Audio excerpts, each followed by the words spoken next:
Welcome back to Half the Battle. I'm your host, as always, Daniel Levy, and today we're going to be talking about UFC Kansas City, Max Blessed Holloway versus Arnold Allen, and it's going down this Saturday night live at the T-Mobile Center in Kansas City, Missouri. You got arguably one of the top three greatest featherweights of all time, not arguably, one of the top three greatest featherweights of all time, Max Blessed Holloway.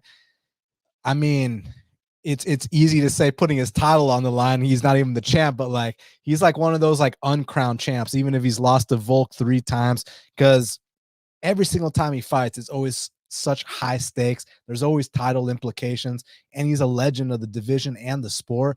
Taking on Arnold Almighty Allen. When's the last time y'all saw a guy get off to a nice little 10-0 start to his UFC career? Not often. I mean, I know Conor went 9-1 in his first 10 fights.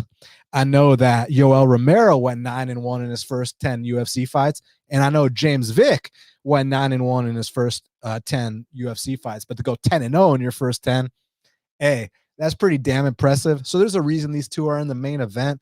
So we're going to get right down to business. We're going to break down the main event and then every single fight on the card and the whole bit. So real quick, just a little housekeeping note. So the reason this show came out so late, unfortunately, late last week, I started getting really sick. I ended up testing positive for COVID, which I didn't even know was still a thing. And apparently it is still a thing.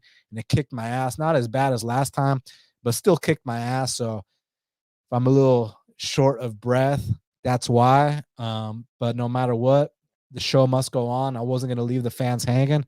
So I appreciate y'all's patience. And let's get down to business. So the main event of the evening in the featherweight division, we got Max Blessed Holloway, the former champ. He's 23-7, the future Hall of Famer, one of the greatest of all time, taking on Arnold Almighty Allen, who is 19-1, representing the UK. Currently, they got it. Just depends where you look. Max Holloway minus 185. The comeback on Arnold Allen is plus 150. So where do we begin? I mean, this fight is unbelievable for a variety of reasons. When you talk about record-breaking output, you talk about Max Holloway. I mean, look at the numbers this guy puts up, man. We'll get to the Cater fight in a second, but look at these last shit. Look, goddamn. I was gonna say these last 3 fights, and then these last 4, last 5. Let's just talk about his last few fights. Last one against Volk, where Volk beat the shit out of Max. Max still went out there and landed 127 significant strikes. That's more than Arnold Allen's landed in any fight. The fight against Yair, Max lands 230 significant strikes. The fight against Calvin Kattar, which was the record-breaking output performance of Max Holloway. Listen to this. This dude goes out there and he lands 445 significant strikes. He attempts 746 strikes. Like, Jesus Christ, that's the record.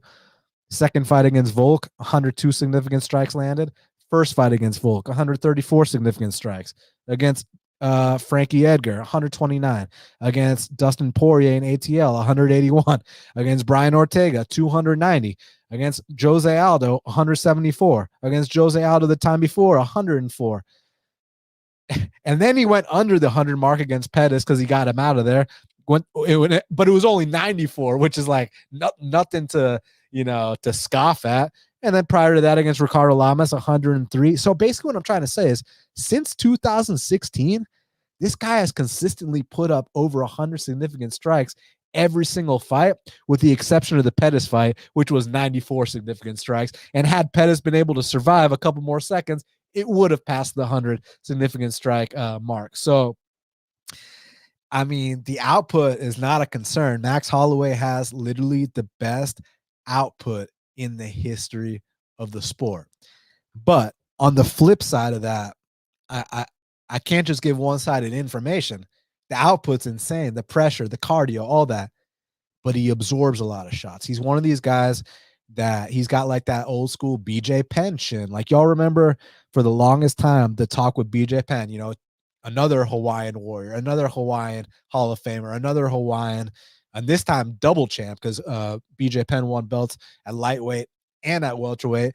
And this dude, BJ Penn, was out here fighting Machida at heavyweight. You understand what I'm saying? So, I mean, the Hawaiian Hall of Famers are just built different. But the reason I bring that up is because, so I mentioned the output of Holloway, which is just record breaking, but he also absorbs a shit ton of strikes too. And some of the most, just like his contemporary BJ Penn. Against Calvin Kattar, absorbed 133 significant strikes. Against Volk the last time, 137. Against Volk the time prior, 157. Against Frankie Edgar, 96. Against Dustin Poirier, 178. Against Brian Ortega, 110. So I'm just saying, like, these dudes, Max will give one and take one. No questions asked. And I guess a lot of people are wondering, like, when's his chin going to finally go? But like back to the BJ Penn talk, it was always a thing of, you know, BJ Penn's big, like one of his big talking points was like, never been knocked down, never been knocked out, until he was finally knocked down and knocked out by Yair Rodriguez. A similar common opponent with Max. Max had an amazing 5-round fight with Yair Rodriguez. It was a 48-47. And I will say this real quick, that Max did not cover his price tag in the Yair fight. He was like minus 600 to minus 800 or something like that. And don't get me wrong, don't take anything away from that amazing fight. It was a war. It was insane. But Max is out here absorbing way too many. At what point does that add up? Is it this weekend? Is it the next fight? Does it never happen? Does he retire before it happened? Lots of questions. And then with Arnold Allen, the output is not going to match Max Holloway. So let's just get that out the way. But he's got some other slick techniques and tendencies that he's able to use. He's able to kind of slow the fight down a little bit. He's a guy that can kind of pick his spots and fight in bursts. You know, a lot of people like to refer to him, you know, what he did to Dan Hooker, how he just, you know, he went full, I'm not allowed to use the R word anymore, but you know, from that one movie when they say he went full this, don't ever go full this. I'm not trying to get canceled, but y'all know what I'm talking about. He's able to fight in bursts. Like if he smells blood, he's going to go after it. And I've noticed that in a lot of his other fights, like when you see his outputs kind of low, it's because he's very technically sound. He's very defensively sound. Actually, if you look at the striking defense for Arnold Allen, I mean, it's 67%. He nearly defends 70% of the strikes that come his way. So that's a really interesting thing for his opponents to deal with, that like, hey, like this dude, unlike Holloway, he doesn't get hit that much. He's very, very hard to hit. As proven by his numbers, you know, strikes absorbed, only 2.25 strikes absorbed per minute. And the thing about that is it's easy to say that when a dude has like a 2-fight sample size, right? But we're dealing with a guy who's had 10 UFC fights, and that's where his numbers are at. So the output is not going to match Holloway, but the defense is there. And what I'm trying to wonder here is, with his counter striking ability, you know, he's a very cerebral guy. Is he going to be able to kind of land the harder shots? And at what point, you know, at what point does Max finally get cracked where it's like, maybe not necessarily goes down, but maybe you see that wobble? And we saw that wobble back in the day against Dustin Poirier in Atlanta, Georgia. But Dustin Poirier, you know, one of the most prolific knockout artists in the history of the sport. I mean, I think he's tied with Drew Dober for most knockouts in lightweight history. And you also got to understand Dustin had a run at featherweight prior where he was knocking dudes out there too. So, you know, the fact that Dustin couldn't knock him out with the amount of shots that Dustin landed on him, it's crazy. What I really like about Arnold Allen, there's a lot of things I like about him. Firstly, both these guys have been money machines. I know that in more recent times, y'all have seen me bet on Allen a lot, but I've been betting on both these guys for a long, long time. But what I like about Allen is that oftentimes when you see a guy who's a southpaw and you think about like, okay, what kind of kicks do southpaws often use? They often use that liver kick, that, you know, that left kick to the liver, because usually when it's southpaw versus orthodox, the opportunity for the liver kick is open for the southpaw fighter. But something that's really interesting that Arnold Allen does is he attacks these outside calf kicks. which is something you don't really often see from Southpaw. So that's something very unique that he does. And we know that Max Holloway isn't really in the business of checking kicks, right? So there will be kick openings for Arnold Allen. There will be big counter openings for Arnold Allen. It's just about, if you aren't the first guy to knock out Max Holloway in the early going, what's going to happen as this fight progresses? Because there has been talk about, well, Arnold did slow down in the Sodiq Yusuff fight, and that's 100% factual. That's not something I can debate, but I am going to put context into that. And the context I'm going to put into that is that fight with Sodiq Yusuff was a very grueling fight. A lot of clinch exchanges, takedowns, a lot of grappling. And those kind of fights are going to tax you, man. I don't see this being that kind of, a lot of clinching, a lot of takedowns. Like I said, a lot of grappling, submission attempts, this and that. I see this more so being, grueling in the sense that if Max Holloway still has, I know he still has the ridiculous output, but if he's not deterred or compromised by the counters coming back at him, he's still going to be in Arnold Allen's face come third, fourth, fifth round. And that's where the output can kind of start to, to really take over. So I feel like when we look at the box score at the end of this fight, assuming that there hasn't been a knockout, like let's say it goes all 5 rounds, right? I definitely think that Max Holloway is going to be like up on the strikes. I definitely think the strike differential is going to be a big one. It's just a matter of, can this at all go kind of like Cheeto versus Rob Font, where Rob Font had the big output and volume edge, but Cheeto landed those harder shots and had the bigger moments. Maybe now you start to see Max Holloway wobble a bit more. Maybe now is the first time he gets dropped. I don't know if it is. I'm just saying you can't discount those possibilities. And in Arnold Allen's last fight against Calvin Kattar, I don't think he gets the respect he deserves for that performance. Now, of course, it's very unfortunate that it ended with an injury. 100%. That sucks. I would have loved to see how it would have played out, but I heard people talking about how that was a 50-50 first round, and then Calvin Kattar blew his knee out. Like, that's total bullshit. That was not a 50-50 first round. Let me explain what I mean. In round 1, Arnold Allen outstruck Calvin Kattar 27-14. As far as headshots are concerned, Arnold Allen outstruck Calvin Kattar 21-5. How is 27-14 on significant strikes and 21-5 on head strikes? How is that a 50-50 round? It's not a 50-50 round.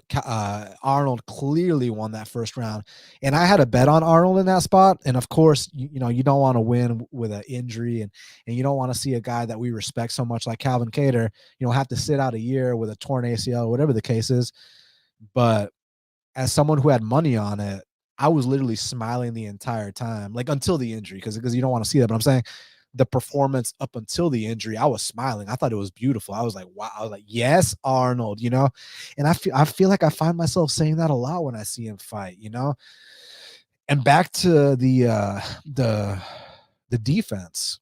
I'm very curious, because 67% strike defense and only absorbing 2.25 per minute when you have a 10 fight sample size in the octagon, that's nothing to scoff at, man. So yeah, the output is going to 100% go to Max, just like it tends to always go to Max. It's just that what are Max reactions going to be like to Arnold's counters? So I definitely think Arnold is going to get off in the early going. It just begs the question, what happens late? And I'm not fully sold that Arnold's going to just fall apart as the fight progresses. Like, I really, I'm kind of bullish on my point that the Sodiq Yusuff fight, which by the way was a very high level rising prospect fight or rising contender, whatever you want to call it.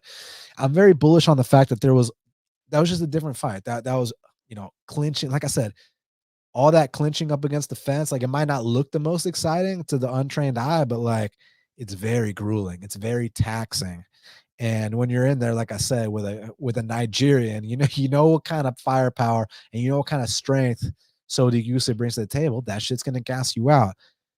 Is the output, the pace, and the pressure of Max Holloway gonna gas out Arnold Allen? Big question. So, and then also, Max coming off the title fight loss, I always talk about it when they lose, when they lose their opportunity to be champ, they sometimes don't come back as motivated, but that's kind of speculative. I'm not one, because when you're talking about the greats, and Max Holloway is one of the greats, they can surprise you time after time after time. So, a vintage performance is not going to surprise me here. But what would surprise me is like that performance Max had against Cater where he broke the record. Like, I just think that Arnold Allen is too defensively sound to have those kind of numbers landed on him. Whereas going into the Cater fight, the Max and Cater fight, like we already knew that Cater gets pieced up early in a lot of his fights. Look at the Jeremy Stevens fight. Look at the Shane Burgos fight. So just saying that I think Arnold Allen is a lot more defensively sound than a guy like Calvin Cater.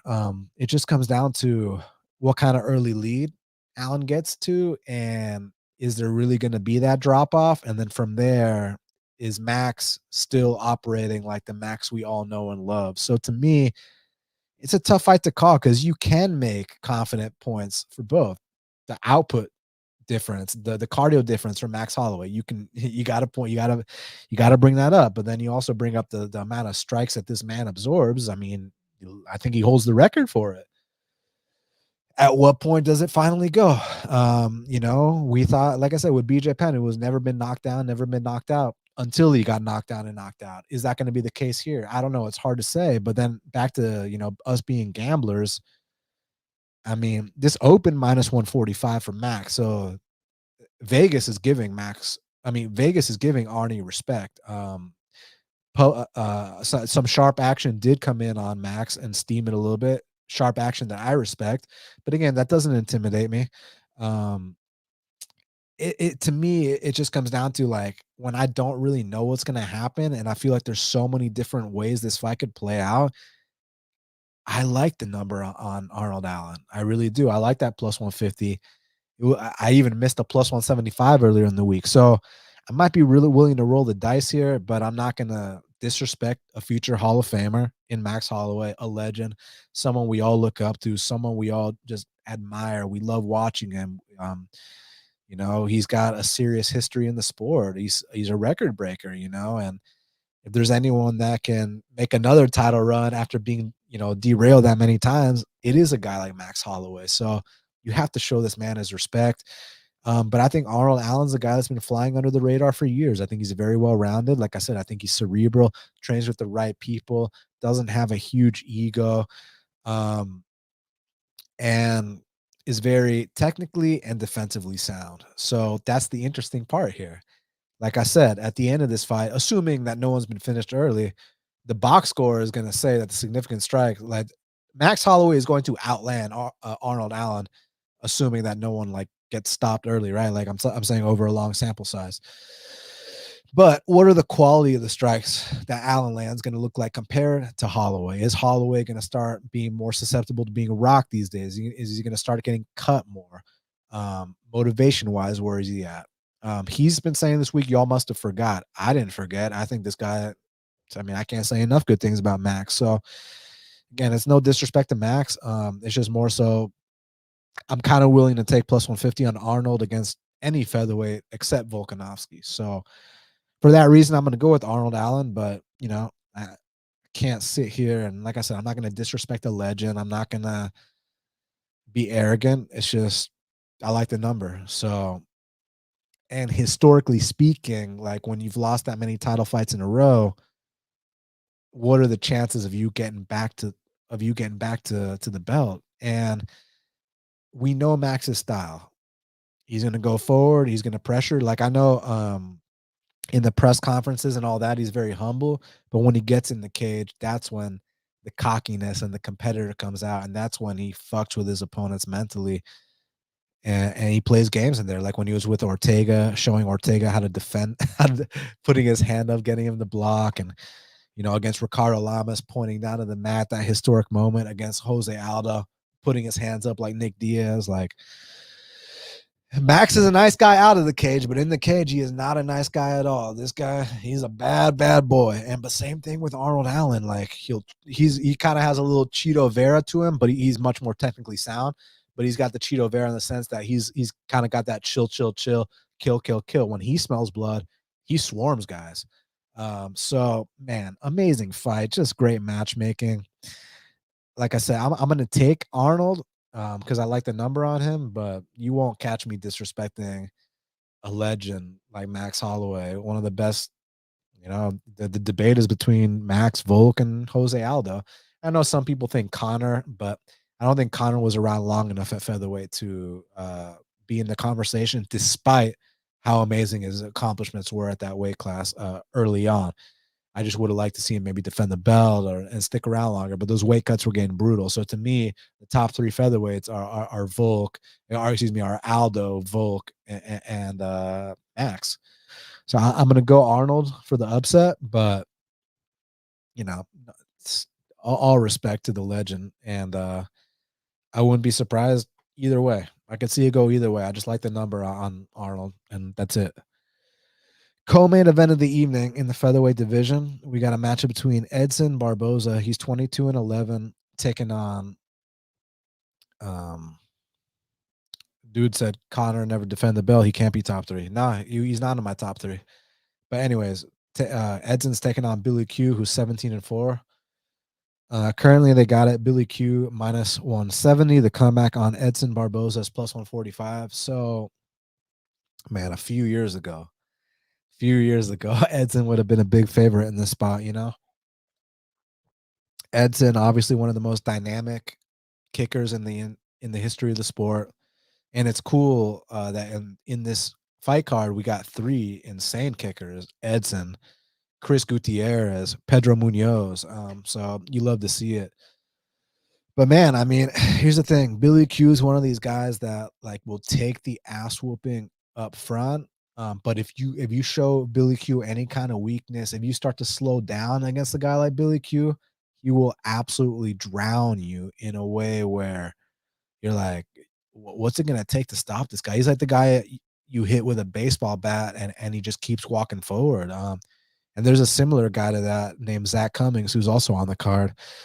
So Billy Q is an attritional fighter. Billy Q has insane cardio, insane durability, and you really have to compromise this man. The thing is, I think Edson will compromise him early. Billy tends to drop the first round in a lot of his fights. And whenever I bet on Billy Q, he loses against Gavin Tucker, which I thought was, his chance to break into the top 15. He kind of blew it against Shane Burgos. I don't want to say he blew it against Burgos because that was an incredible fight. And the dude fought his fucking heart out. But one big weapon that Burgos used against Billy Q were the calf kicks. And you guys know who's one of the best kickers in the sport, Edson Barboza. It's just at distance, Edson Barboza is going to absolutely light up Billy Q. It's just what happens when Billy Q keeps pressing forward. We know that Edson is not as comfortable on the back foot.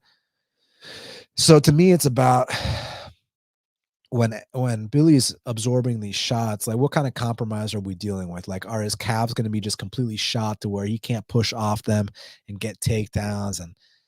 And so it's a tough one, but like I kind of feel like the thing with Edson, people forget is that he's 37 years old. Not that he looks bad. I mean, like you saw him on the scales today, dude's ripped on another level. It's just more so that we kind of have been seeing the pressure get to Edson in a lot of these fights, and we haven't seen that signature performance in a while. But Billy is there to be hit, so that just has to be said right off the bat. And these odds a year or two ago would have been absolutely insane. So while I lean Billy Q because I think that third time is going to be the charm for him to get that opportunity to finally break into the top 15 and finally have his big moment. It's going to be contingent on a lot of things. It's going to be contingent on, his calves not being so shot that, this guy just can't keep pushing forward because Billy's going to have to walk through the fire. And that's the bottom line. Because if he stands at distance with Edson Barboza, Pobrecito, you know what I'm saying? He's in deep shit if he stands at distance with Edson Barboza. But if he can pressure him, even if he can't get those takedowns early on, if he can keep, attempting them over and over again and then eventually get one thing I've noticed about Edson's game over the years, his initial takedown defense is good, but once you finally do get him down, doesn't quite have that urgency to get back up. Guy has a lot of mileage on him. Chin also is a bit suspect. Bryce Mitchell dropped him, and I know you can make the argument, oh, it was just the threat of the takedown he was worried about, so he didn't expect the punch. But I mean, I can go back to the days when Donald Cowboy Cerrone dropped him with a jab. So I wouldn't count out the power of Billy Q either. He has put some people down before, but it's attritional. It's a battle of wills. He has to test the heart of Edson Barboza. Like I said, he tries to be pretty with Edson Barboza. He tries to, you throw a kick, I throw a kick, then he's fucked. He makes this that dirty Billy Q dogfight, gets right in his face, shows him no respect. And I think he can come out here and win this fight. So I'm gonna go with Billy Q, but I don't like the price.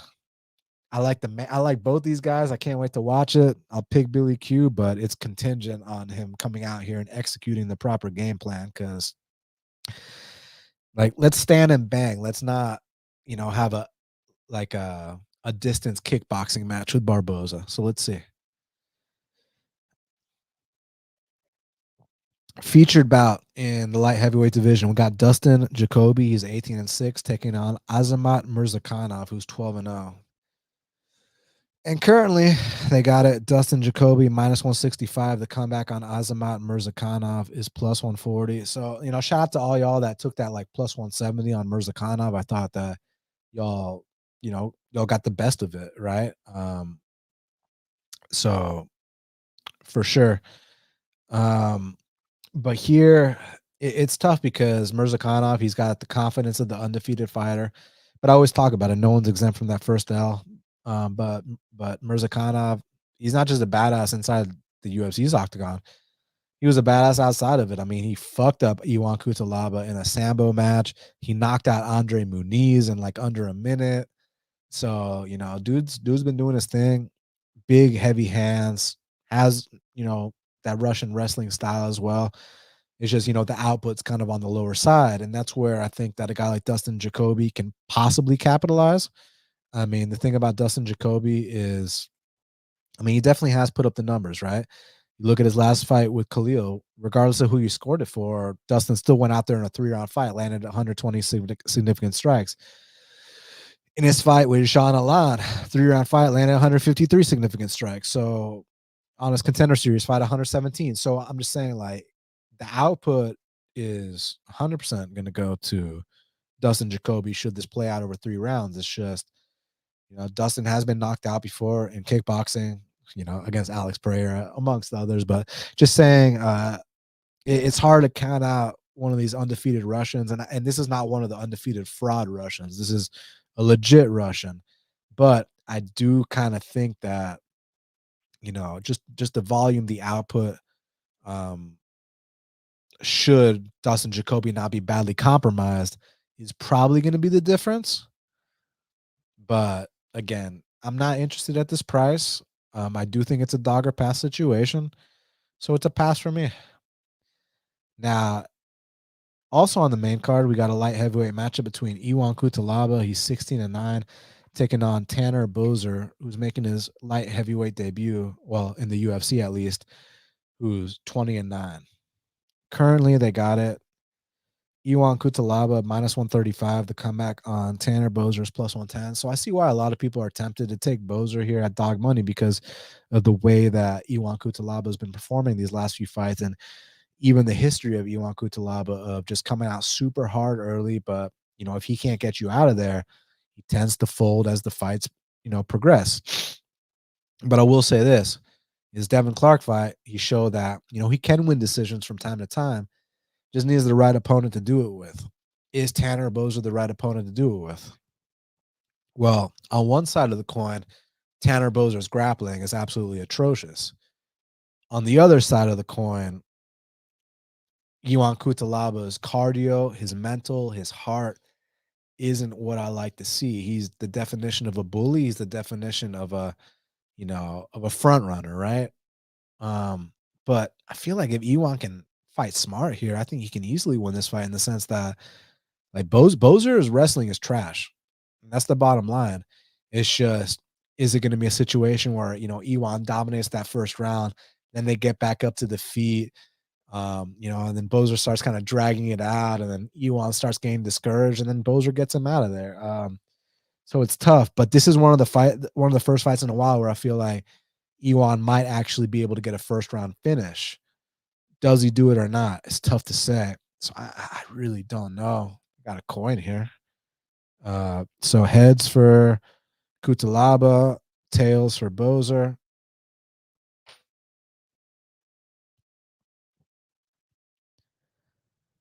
Tails.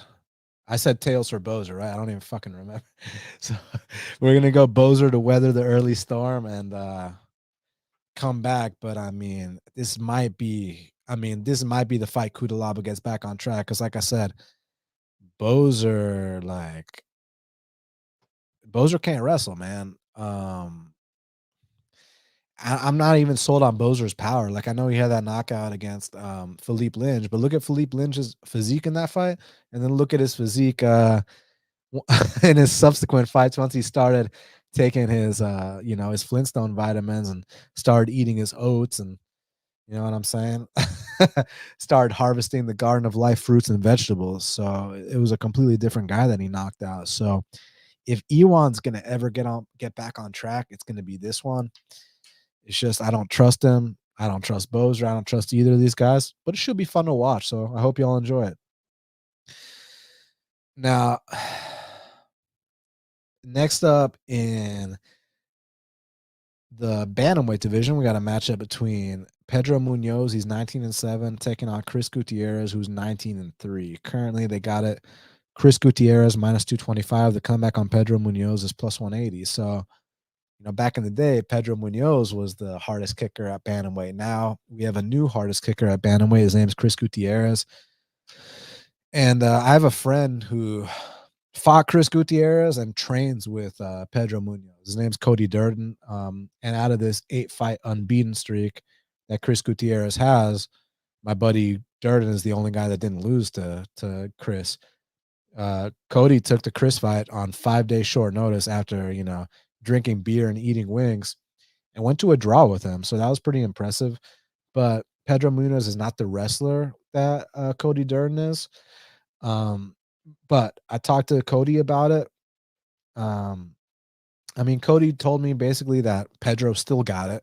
If there were concerns if Pedro has it or not, he still got it. He says that, him and Pedro have some spirited battles in the gym. So, Pedro, he's still that aggressive, in your face, take one to give one guy, and he'll still be there. And also, y'all remember, if you shoot a sloppy takedown on a guy like Pedro Munhoz, one of the best guillotines in the bantamweight division. Ask Rob Font.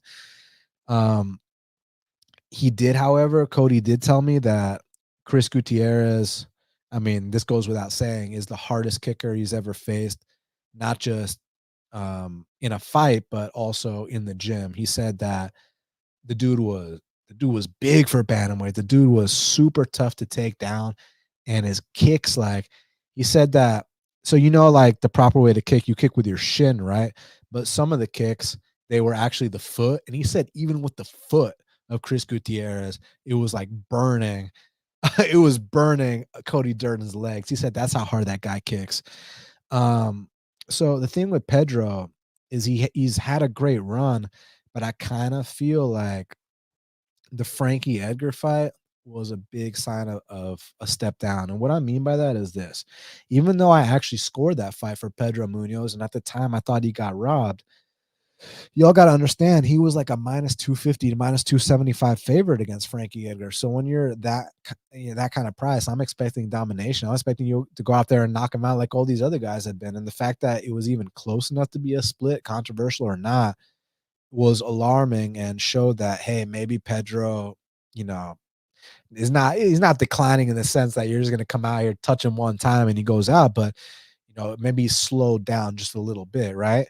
And then the Jose Aldo fight, I've never seen a guy like Pedro Munhoz stand in the center of the octagon, pull out his phone, try to get a selfie, try to get try to get an autograph, and that's exactly what he was doing against Jose Aldo. I get it, you grew up with a poster of Aldo on your wall, but bro, like that was the biggest opportunity of his career. And I really felt like, and that's not to take away from Jose Aldo's great performance, but I felt like Pedro blew that opportunity.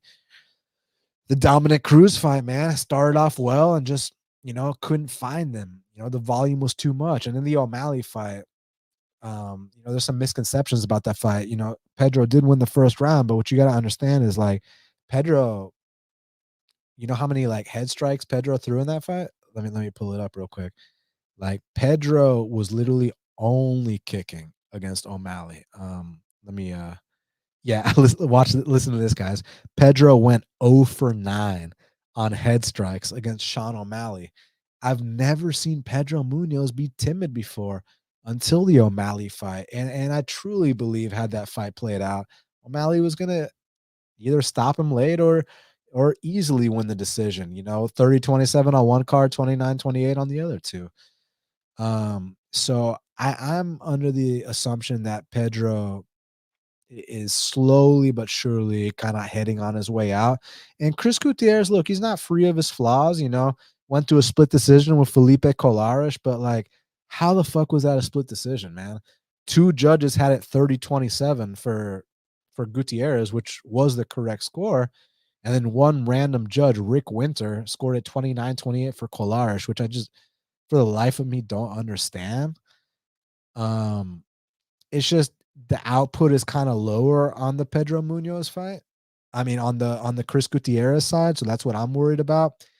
But how they match up, I mean, I do think, I love the stance switching from Gutierrez. I love the feints. I like the size for the weight class. The takedown defense has gotten a lot better.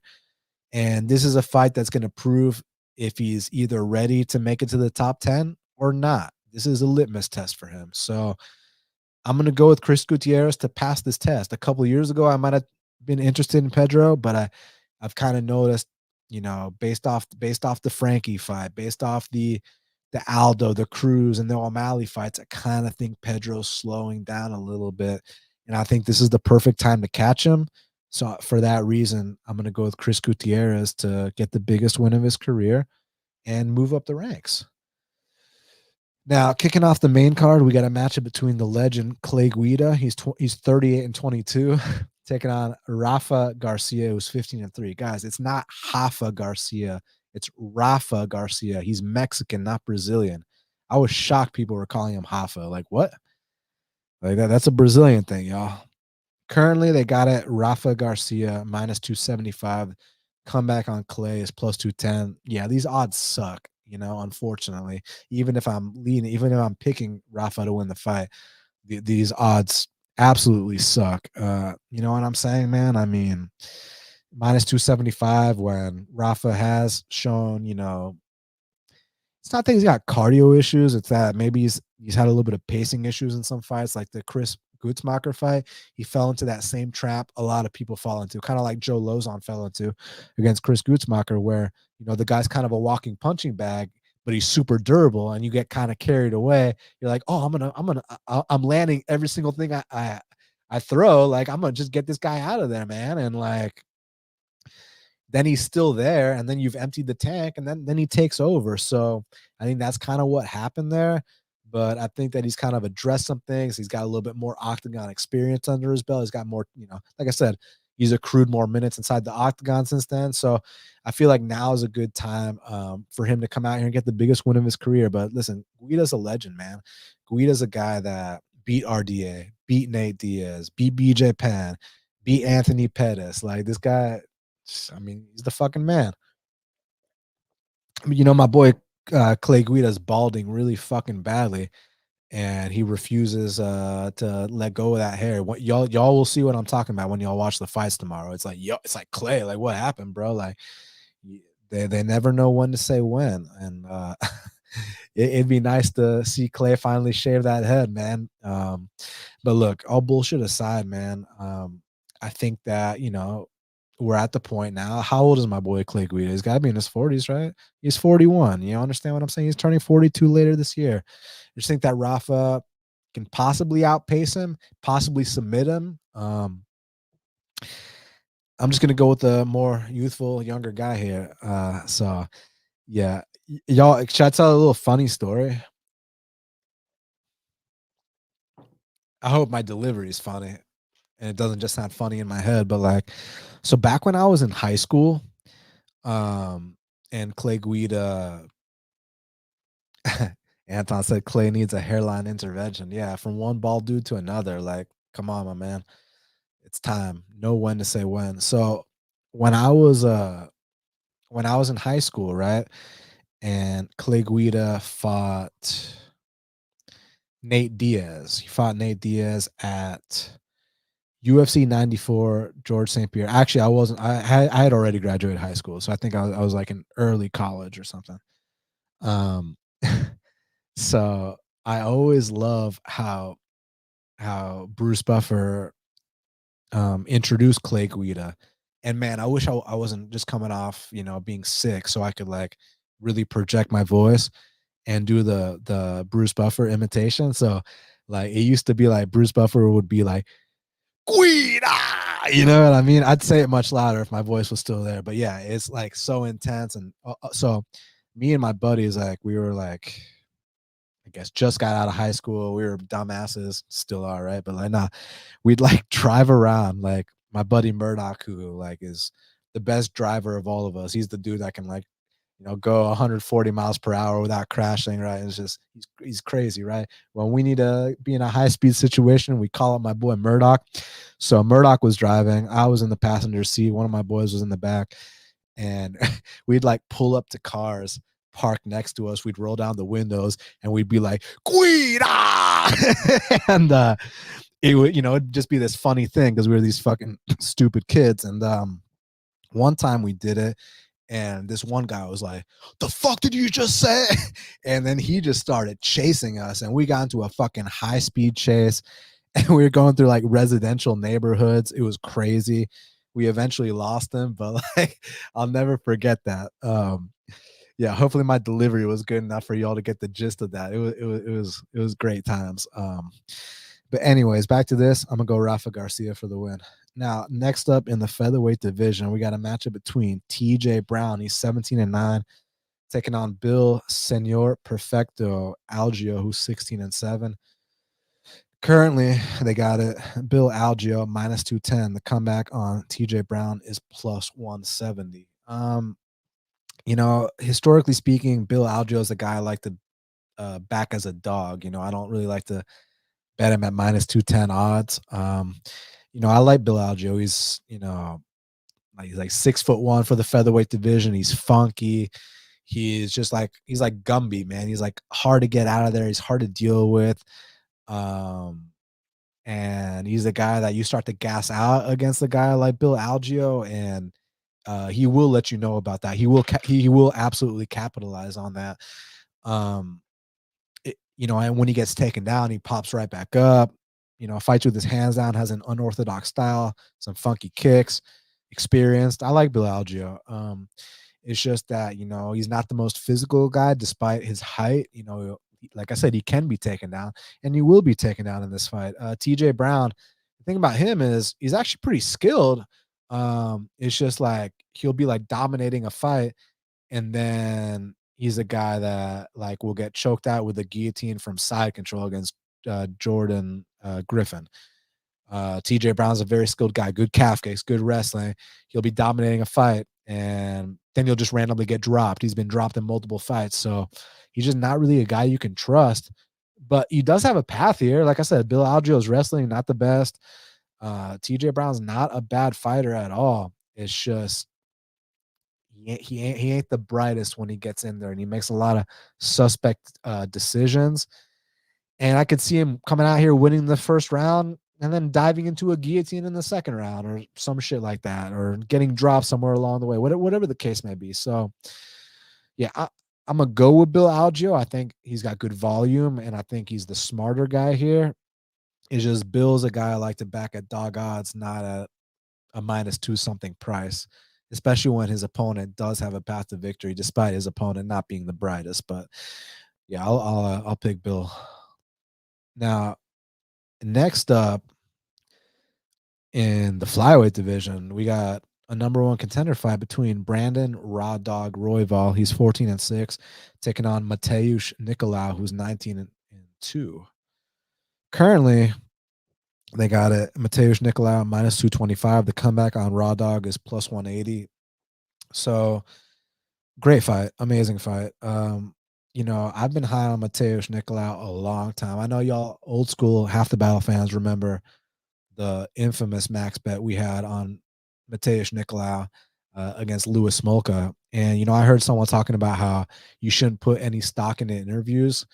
And okay, look, interviews are not the be all end all, of course. And I was gonna bet Matheus Nicolau against Louis Smolka regardless, but the interview took it from like risking 5 units to like risking 6 units. And the reason why was like Louis Smolka did this interview with Frank Trigg, and he was talking about how he would like drink himself to sleep and do all these things, and basically admitting he's a raging alcoholic. So when I heard that, I was like, oh, so it's not just a 5 unit bet, it's a 6 unit. It's not just a regular max bet. It's you know what I'm saying? It's load up all our accounts, right? Let's hit up our local guy too. You know what I mean, man?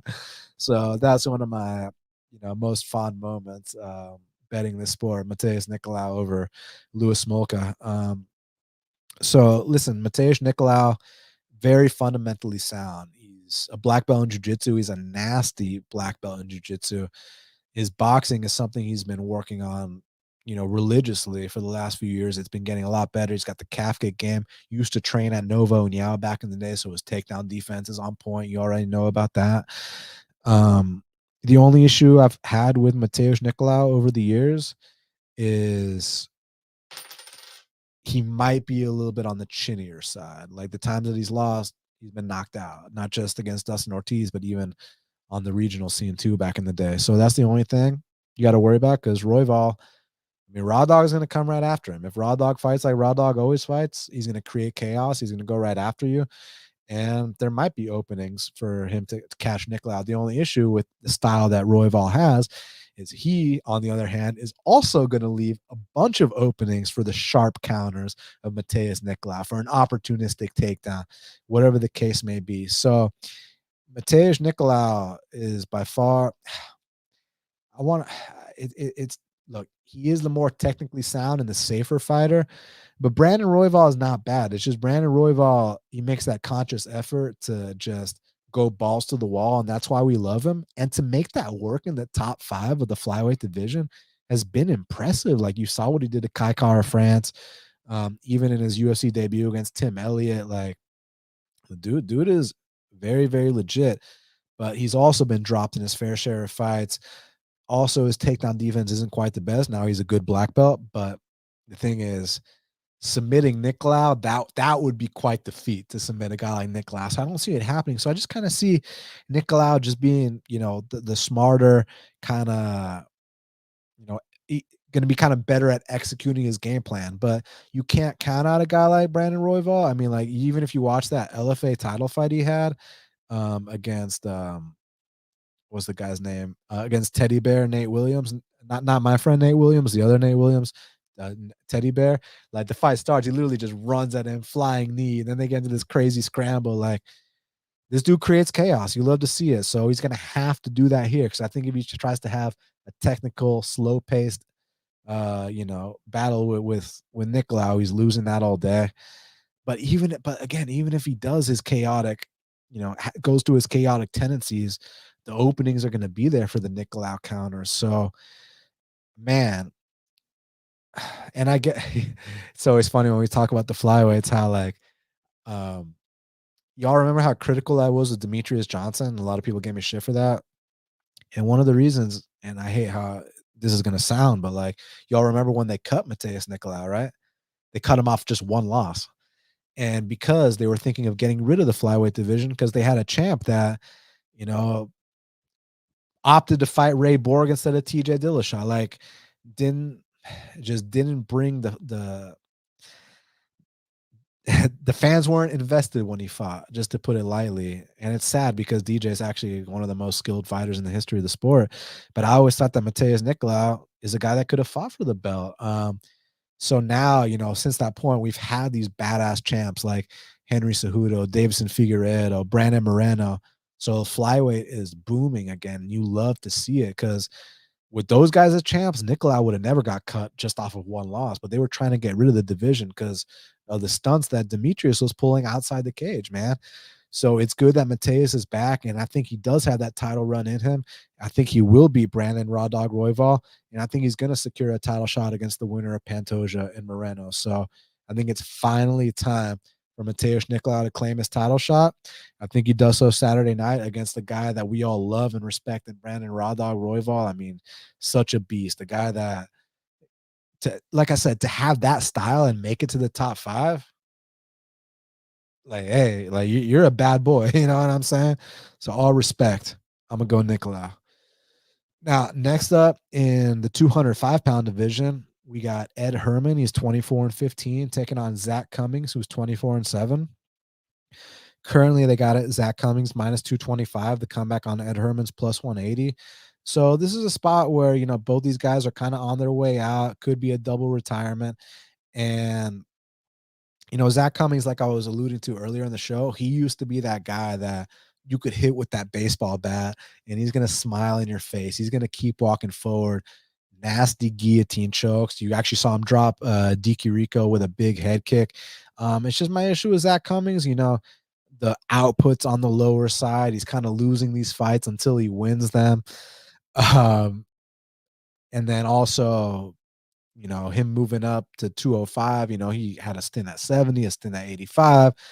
Now at 205, he was looking kind of fat in those pictures, but yeah, the funny thing is Ed Herman looked fatter than him on the scales. And all respect to Ed Herman, true G. What an OG, man. A guy I've been watching. How fucking long have I been watching this guy, bro? I mean, I've literally been watching Ed Herman since I was a kid. And y'all got to pull up his first round knockout over Tim Crater. Y'all got to pull up his heel hook over Kyle Noak. And if y'all want to know a little tidbit, so you know how his fight against Jake Shields was a no contest. Jake Shields tried to say he was taking diuretics, but that was bullshit. Jake Shields was injecting needles in his ass. You know what I'm saying? That's why that fight got overturned. But and if you want to see a fucking awesome fight, like an underrated gem, y'all got to see Ed Herman versus Trevor Smith. That fight was bananas, man. Like those two were going at it, man. So yeah, definitely pull up Ed Herman versus Trevor Smith, man. That fight was epic at the time. Epic at the time in 2013. So this guy's giving us a lot of good memories. And his fight with Mike Rodriguez, so officially it's a Kimura win for Ed. But if you watch the fight, Mike actually stops him with a knee to the body. And Ed goes down, and then the ref, for some reason, calls it a low blow. And Ed, being the vet he is, was like, well, I'm not going to argue against that. You know what I'm saying? I'm not going to say anything. You called it a low blow. We'll run with it. The fight continues, and then Ed Herman goes on to stop Rodriguez via Kimura. It was absolutely insane. So yeah, this is tough, bro. This is tough. Because it's like both guys are slow as hell. Who's the slower guy? Both guys talking about retirement. Zak is the younger guy here. He's also not the natural light heavyweight. I don't know. It's tough. I mean, I'll pick Zak, but you know, at this price, it's dog or pass. For me, it's a pass. So yeah. And next up in the strawweight division, we got a matchup between Piera Rodriguez. She's 9-0, taking on Gillian Robertson, who is 11-7. So it's Venezuela versus Canada. And for y'all that don't know, Gillian dropped a weight class for this fight. A lot of people were wondering how she was going to look on the scales. I mean, she was always a small flyweight, so I didn't think it was going to be an issue, and it wasn't an issue at all. And basically, the issue with Gillian Robertson is the same issue it's been her entire career. Like, if you go back to The Ultimate Fighter, Eddie Alvarez laid it out pretty well. I mean, Eddie Alvarez said, you know, if she can't get her jiu-jitsu going, you know, she checks out of fights, and that tends to be the case for the most part. And you know, as a jiu-jitsu guy myself, there's a reason we do jiu-jitsu. It's because we don't want to get hit in the face. I have no problem admitting that. I don't want to get punched in the face, and neither does Gillian Robertson. So the fact that she's been able to last this long in the UFC, submit a bunch of people, I think she might even hold the record for most submissions in women's history. which is crazy considering Ronda, Amanda, all of them are in there too, in the history books. So pretty dope. Piera Rodriguez, she is a little bit green, but she's got that mean streak about her. Trains with the right people, and she's been making incremental improvements every single fight. She's 30 years old, so she's entering her prime. It just comes down to the same thing that every Gillian Robertson fight comes down to. If you can stuff Gillian Robertson's takedowns, she's not going to have an answer on the feet, and that's the bottom line. But Gillian, of course, is always live. If she takes your back, I mean, if I'm betting on Piera, I definitely don't want Gillian Robertson taking back mount, taking full mount, going for submission attempts. It is what it is. So, yeah, it's same dynamic as every Gillian fight. I'm gonna go Piera to stuff these takedowns and kind of bust her up standing. But will I be surprised if Gillian takes her down and does her thing? No, I won't. She's been making it work for years. So another pass for me, but I'll go Piera Rodriguez. Now, this one I'm very excited to talk about. And y'all, do me a huge favor. Smash that like button for me. And if you're not subscribed, please subscribe. And also, I've been dropping a new series called The Technique of the Week. If you go on my YouTube channel and you hit the videos tab, that's where you can find it. Last week, I covered the Darce choke. This week, I covered the Anaconda choke, because I know a lot of people don't know the difference between the two. So I was very happy to explain to y'all what the difference is and make it just very understandable step by step, and explain it in under a minute, so you don't have to sit here for a million hours like you do on this show, right? And you get the gist of it, clear, concise. So y'all check out my Technique of the Week segment. Like I said, just click the videos tab and smash the like button on those two, and leave me some comments. Like, let me know what submissions you want to see me cover on there, or anything else you want to learn about, and tell me what y'all think, because I think it could be a cool little series I do. So definitely check out my Technique of the Week, dropping every Friday. Now back to this. Next up in the lightweight division, we got a matchup between Lando Vannata. He's 12-2. Excuse me, he's 12-6-2, taking on Daniel Zellhuber, who is 12-1. Currently, they got it. Daniel Zellhuber minus 125. The comeback on Lando Vannata is plus 105. So, let's talk about Lando first. I mean, Lando's a guy that I think his nickname is very fitty, groovy. The guy's got a lot of swag out there. It's nice to watch him fight. He's got spin kicks. He's got big punches. Actually, a former D1 wrestler. But there is an asterisk in that. Now, someone can correct me if I'm wrong, but I believe what the deal was, he got accepted to the D1 program at his school. He made the D1 wrestling team, but then I think he dropped out of the school and never actually competed. But he still made the D1 wrestling team, so that's badass. But he's a guy that he kind of goes balls to the wall, and then kind of tends to fade as fights progress. Very susceptible to calf kicks, and but he's experienced as fuck, man. I mean, he had two very honest fights with Bobby Green. He's been in there with much better guys. He's been losing to much better guys, but that experience counts for something. And then with Daniel Zellhuber, coming into the UFC, I had very high expectations for this guy. I mean, his regional scene, he was running through guys, flying knees, calf slicers, knockouts with punches, triangle chokes, spinning kicks, the whole ordeal. Had that amazing fight on Contender Series, and then he gets into the UFC as that fight with Trey Ogden, and Trey Ogden didn't beat Daniel Zellhuber. Daniel Zellhuber beat Daniel Zellhuber. I don't know if y'all recall a fight between Tyla Santos, the chick that almost dethroned Valentina, and Mara Romero Barella. So Tyla Santos made her debut against Mara Romero Barella, and I bet Tyla Santos at minus 150 there. And if they ever fought again and you gave me minus 150 on Tyla Santos against Mara Romero Barella, I'd bet her again. But she literally did the exact same thing that Daniel Zellhuber did against Trey Ogden. Just kind of pulled that debut stunt where it wasn't even about Tyler getting beaten up or Zellhuber getting beaten up. It was just about them literally doing nothing. It's like when you're stuck in that bad dream and you can't run fast enough, or you can't land the punch, or just you just feel like you guys know what I'm talking about. It was like one of those, like it was that debut stunt, man. Even Ignacio Bahamondes against John Makdessi was a debut stunt, despite it being a fight of the night. Like, you mean to tell me if Ignacio and Makdessi ran it back, that Ignacio wouldn't spinning wheel kick his head in the fifth row? Because I think he would, So debut stunts happen all the time.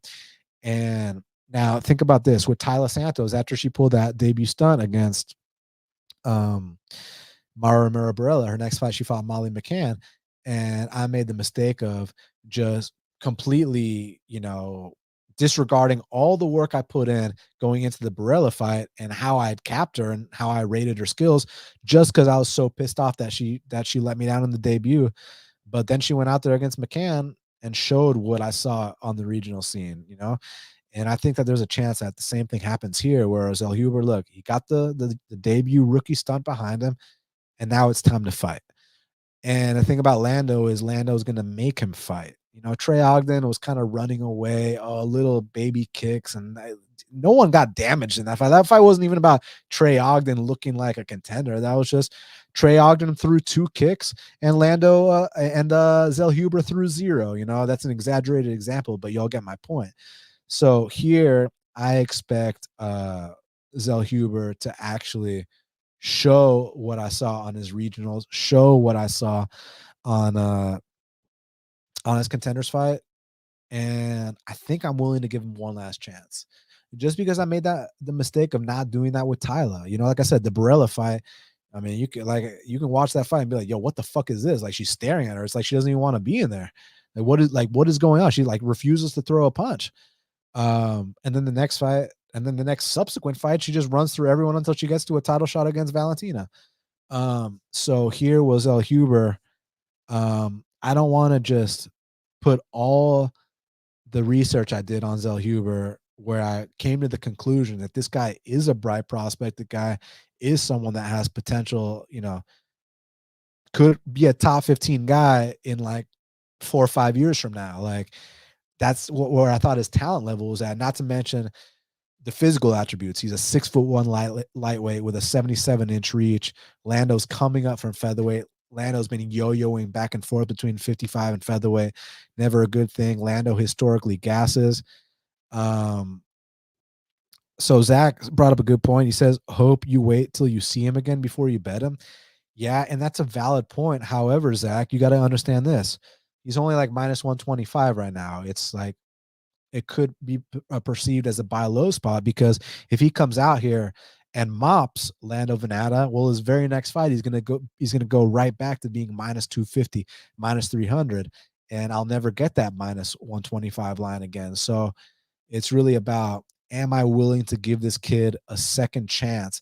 Am I willing to, chalk that debut to a debut rookie stunt and believe in, how high I rated him going into that fight, give him this one last chance and see what happens. So I'm going to go with Zellhuber.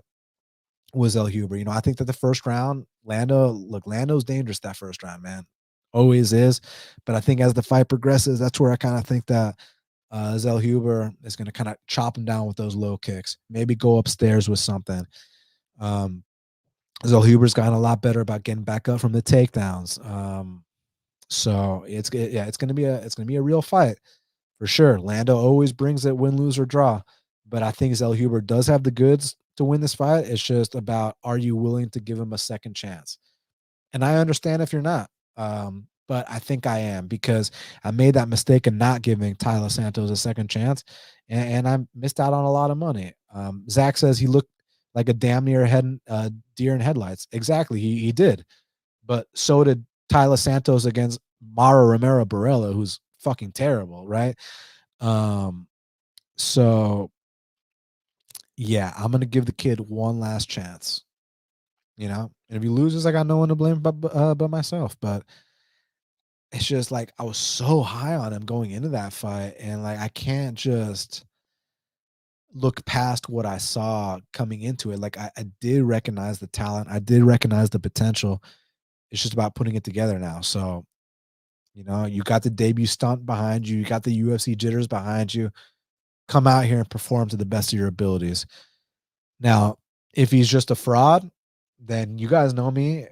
I'm not gonna, like, if he comes out here and he does a fraudulent performance the second time out, I'm not gonna sit here and defend it and be like, oh, but I was on the value side, or any bullshit. I'll be like, you know what?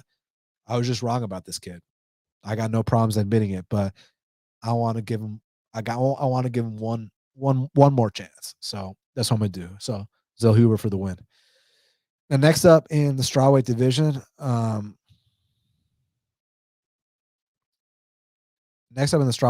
a matchup between Bruna, Brazil. She's 8-2, taking on Denise Gome, who is 6-2. Currently, they got it.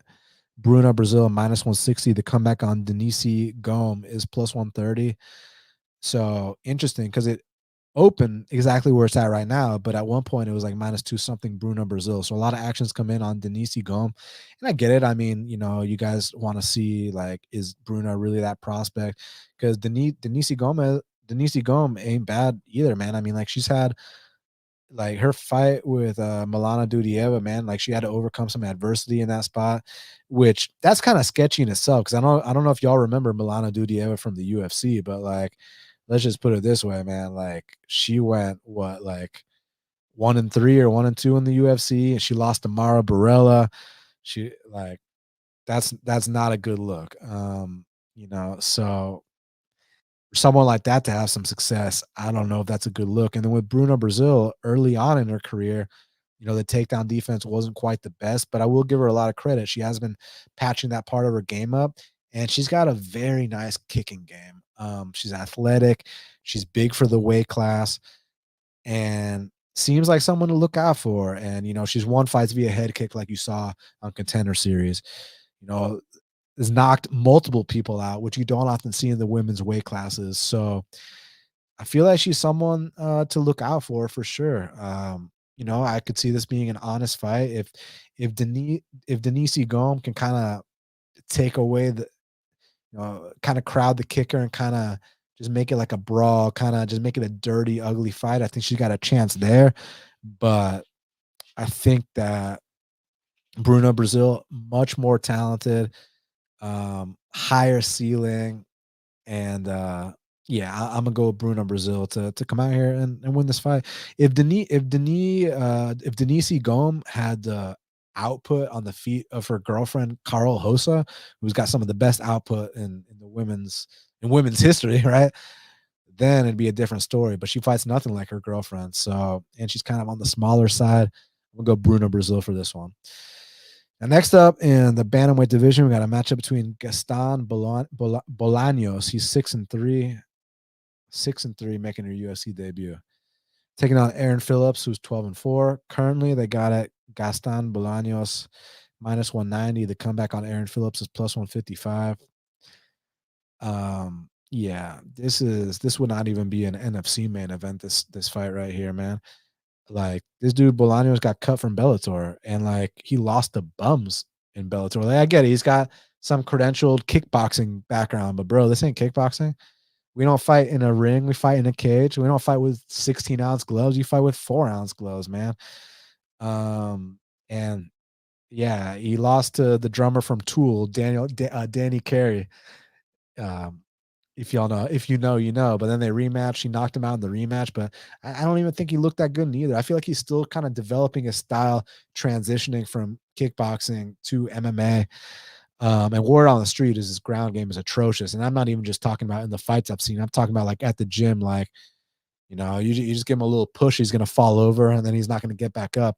And if you watch that fight against Danny Carey, when the first one, like Danny Carey didn't even need to take him down to submit him.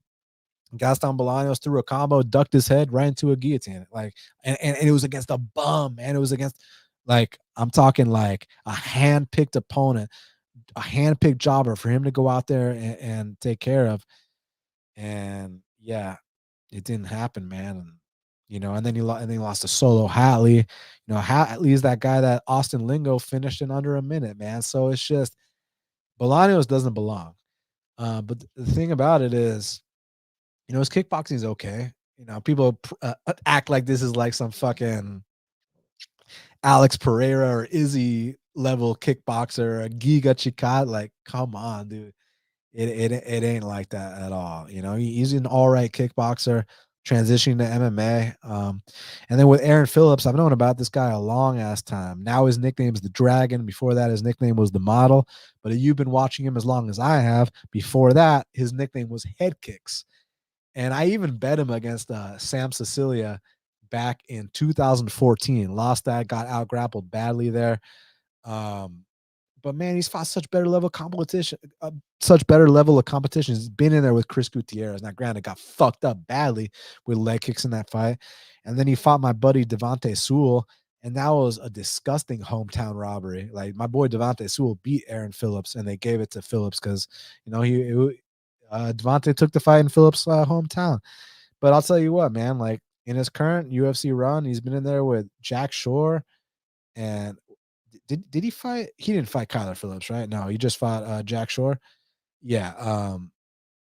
Y'all want to know something really funny? Okay, so he's had a lot of canceled fights, Aaron Phillips. So he's had canceled fights against Yanez, Cameron Ellis, Chris Moutinho, and Jonathan Martinez. Guess which one of those he pulled out of, and guess which one of those he didn't pull out of. So Adrian Yanez and Jonathan Martinez, those are the ones Aaron Phillips pulled out of. But Cameron Ellis and Chris Moutinho, he didn't pull out of those. You know what I'm saying? They pulled out of those, So this is tough. This is because it's like Aaron Phillips is more established in MMA, but he's been out for a long time. This is such a low-level fight. I mean, is the guy finally due for his first UFC win? I kind of think Bolaños doesn't have any business in the UFC, but if he's ever going to win one, maybe this is it. So let's see. So heads is Bolaños. Tails is Phillips. Tails. We're going to go with Aaron Phillips here for the upset. Now, last but not least, in the bantamweight division, we got Jocelyn Edwards. She's 12-4, taking on Lucia Pudilova, who was 14-7. Currently, they got it. Lucy minus 140. The comeback on Jocelyn Edwards is plus 115. So Lucia actually had a stint back in the day, and she had an incredible fight, an incredible war with Irene Aldana, where it was like one of the best fights of that year. But after that, like, that fight took such a toll on her that she was never the same after that, man. I mean, like, never the same to the point where she's getting choked out by Antonina Shevchenko. Like, that is not good at all. Goes back to the regional scene, wins 5 of 6, lost to Talita Bernardo along the way, and comes back to the UFC, gets a finish over Yana and Wu. Now she's up there against Jocelyn Edwards. So there's good things about Jocelyn Edwards, and there's very bad things about Jocelyn Edwards. The good thing about Jocelyn Edwards is homegirl's got some output. I mean, in that Pascual fight, she landed 164 significant strikes. Subsequent fight against Jian Kim landed 101 significant strikes.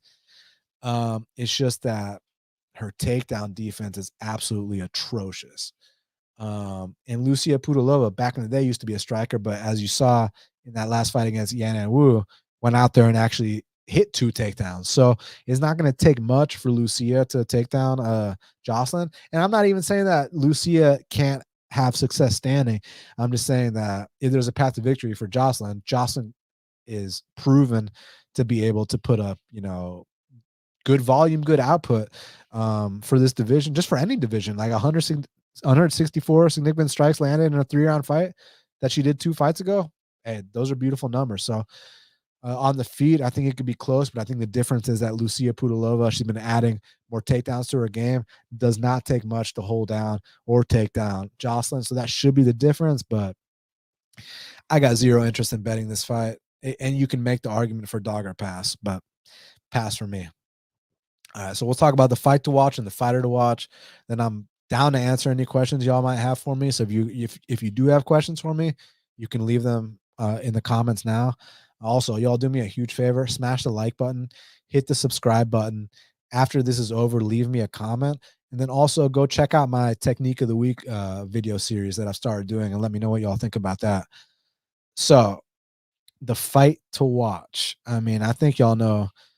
I mean, we could go with the main event, Allen versus Holloway. We can go with the co-main event, Billy Q versus Edson, but I'm going to go with Chris Gutierrez versus Pedro Munhoz. For a long time, I've been saying that these are the 2 hardest kickers in the bantamweight division, and now they get to go to war. And this is a crossroads fight, because with Pedro Munhoz, he loses this, then, I mean, he's going to – then we're getting pretty close to the end, right? Like – and with Chris, this is your chance to prove, like, hey, I'm ready to go up to the top 10. I'm ready to make my run right now. And another thing, after his fight with Frankie Edgar, he asked for Pedro Munhoz. So maybe he sees something that he wants to exploit here. So for that reason, Chris Gutierrez or Pedro Munhoz is my fight to watch.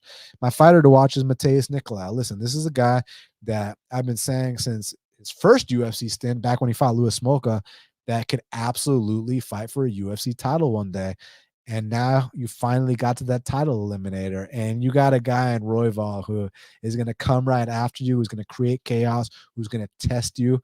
And let's see if Matheus is ready to finally make that leap and finally get his elusive UFC title shot. So for that reason, Matheus Nicolau is my fighter to watch. Well, guys, I truly appreciate it. If you, like I said, if y'all got any questions, now's the time. If not, I'm getting out of here. So grateful, and again, sorry about the late stream. Like I said, I've been sick all week, but I didn't want to leave y'all hanging. So better late than better late than never. And also thanks to all y'all that reached out to me and asked me how I was doing. Yeah. So, okay. I'm going to start getting to some of these comments, man. My boy Walla Walla said, just caught that anaconda technique video. Reminded me you're about to be live. Have a good one, boss. I appreciate that, man. Yeah. So the first two techniques of the weeks I did were the Darce choke and the anaconda choke. So I know a lot of people don't know the difference between the two. So I hope that I explained what the difference is. And yeah, make sure y'all check that out on my channel here and subscribe. Let me see what else y'all got for me.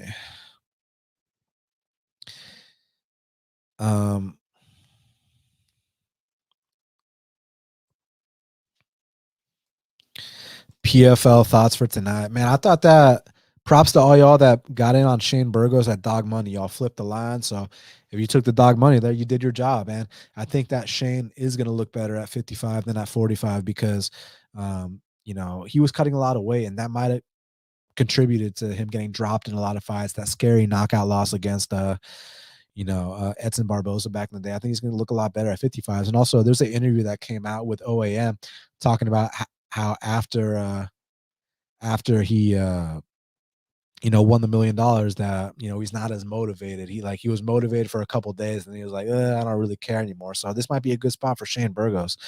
And then other PFL thoughts. Let's see.